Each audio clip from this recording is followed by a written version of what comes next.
And let's welcome now to the show from the Senate Budget and Finance Committees, Senator Ron Johnson. Senator, great to see you. Thanks for being here. The president is trying to dodge the inflation bullet now, saying it comes from companies, not from government. So what do you think? Does inflation come from price gouging from companies or from President Biden's economic policies?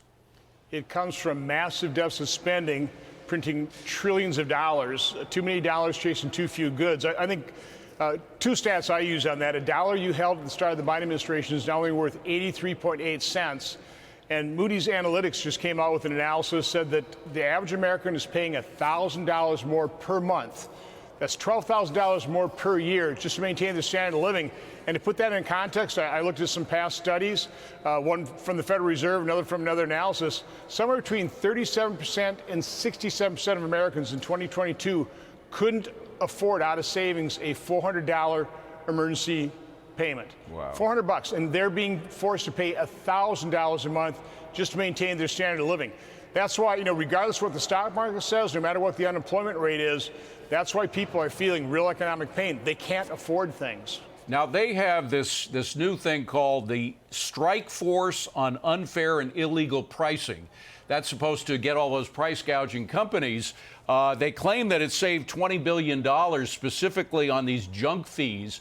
Even if you accept that as true, $20 billion writ large over the nation's economy is nothing compared to a 20% loss in GDP because of inflation. That amounts to about $5 trillion. So, I mean, they're putting these minute changes in savings that they claim to have against a 20% loss in the entire GDP.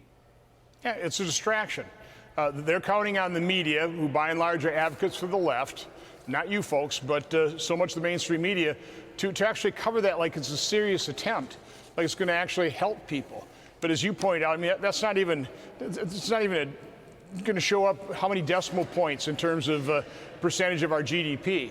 So it's a meaningless number. They're going to try and distract the American public with that, like they're actually doing something like opening up the and draining more of our strategic oil reserve, which is a dangerous thing to do. Again, they're getting desperate. They're realizing that the American public does not like Democrat governance.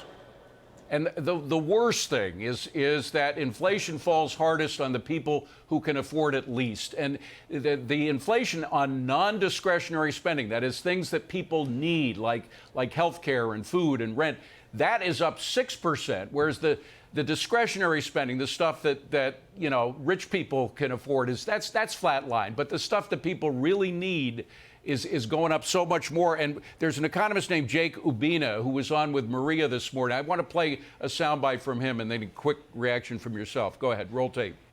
Most important thing happening within inflation is the fact that the drivers of inflation are in the non-discretionary components of consumption. So yes, healthcare, insurance, rent, funeral services, daycare, et cetera, et cetera. We have a basket of all of these things. It accounts for about 25% of the spending of consumers on a core basis, and it's up 6% year over year, handily outpacing what's going on with general inflation. Senator, the president's claims to care for the common man, for the average Joe, in fact, they're exactly the people that are getting hit by this. No, the very people that Democrats purport to represent are the ones getting hurt hardest by Democrat governance. Let's face it, our politics have changed. Right now, the Democrat Party, they are the party of the elite, of the billionaires, and Republicans are representing the working men and women of this country. One of the real tragic problems of this economy is the fact that young people can't afford homes anymore. That was that was just basic American economy, the way people build equity. They can't do it anymore. You got corporations buying up homes, forcing people into rent. That's not the way to have a strong economy. By the way, the monthly price of mortgages now, because interest rates have gone up, has gone from $1,000 a month in 2021 to about $2,000, about double that right now. That's the increase as the Fed tries to deal with inflation just on the monetary side, but it's not enough to help the common man. Senator Ron Johnson, we got to leave it at that, sir. Thank you very much for being here. Appreciate it.